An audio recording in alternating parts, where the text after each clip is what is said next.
I'm Tony Robbins. I'm the author of the national best-selling book, Unlimited Power. Have you ever actually gone to a life coach?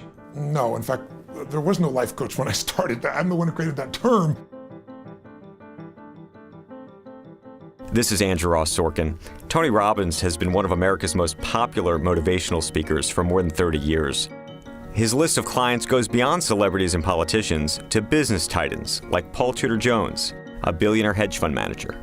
I spoke to him after he released his new book about the secrets of financial planning. So you write this book about money. I never thought of you as a money guy. Yeah. Except that maybe you made some money over the years, hopefully. Why did you do this? What happened? When 2008 happened, I just seeing people lose half of their entire net worth overnight, watching people lose their homes, and I wanted to do something about it, and I knew I didn't have all the answers. I have unique access. You know that I work with Paul Tudor Jones for the last 21 years. What is it that you do for him? Look, I've been able to help him systematize and more maximize, just like an athlete would have a great coach. That's what I really do for Paul. Help me with this. There are people who are believers. I know friends of yours, people who have been to your seminars, who live and die and breathe for Tony Robbins. I don't know if they live and die and breathe for Tony Robbins. But there are others who have, there are other people perhaps who haven't experienced it. Yes. Who are skeptical. They say, how could it be this guy's a magician? I don't get it. Yes. So what is it? People have large bullshit meters today. I do, you do. And we tend to think it's all bullshit. But there are patterns that control the way you think and feel. And think about it, whether you're performing in sports, or whether it's government, or whether it's in the financial markets, or whether it's in your relationship, as much as we want to think it's just the way we think, our emotions play a huge role in our performance, or lack thereof. And I know how to help people make a shift in their psychology. You're talking about the financial crisis before, yes, and I was thinking, in the post-financial crisis world, we talk a lot about how do you re-incentivize people on Wall Street or elsewhere to do the right things and make the right decisions. How much do you think compensation plays a role in all this stuff? Depends on the person, right? Everyone has different models of the world. Some people are driven by money, some people aren't. But I will say I think there's three things that will, quote, motivate somebody, right? There's push motivation, trying to make somebody do something, and then there's pull. Another one's incentives. Incentives are fantastic for certain people, and everybody appreciates them, but the problem with an incentive is there's only so much you can give out of the margin of a business. The most powerful incentive I know is autonomy and growth.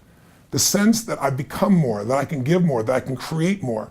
I always say to people, if you want to know where happiness comes, and give it to you in one word: progress.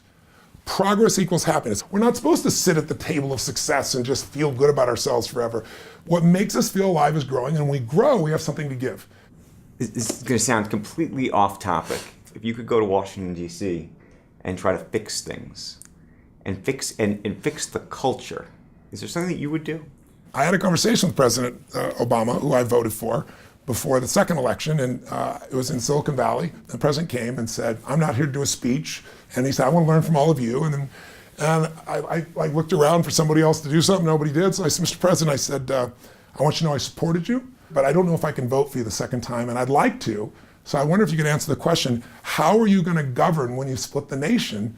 I know you're going to say the other side's that way, but you're a leader. Leaders go first." And President took a little breath in, and everybody started staring at me because they all paid $250,000 to be in the room. He and I went back and forth, for no exaggeration, about 25 minutes. The president came up to me afterwards, shook my hand, and when he went to grab my hand like this, I grabbed his hand, I pulled him forward, and I said, "Mr. President, I'm not some stupid Republican, I'm an independent. We share more in common than you know. But if you're going to be able to govern in the second half and get things done, you're going to have to change your approach and your message where you can connect with the other side." And I let go of his hand. And he stood at me and looked at me for a moment, and I thought, he just thinks I'm an idiot. And he said, "Come to the White House. We'll spend an hour one-on-one, and we'll talk exactly about this." But a few days later, the Romney campaign called and said, "We're getting ready for this first debate, and would you be willing to sit down?" And so, what did you do with Romney? That's private, because that's a private session, but got him ready for that debate so that he owned himself completely. And I never got that invite after that to go to the White House. Tony Robbins, thank you. Thanks for having me. I appreciate that. That was awesome.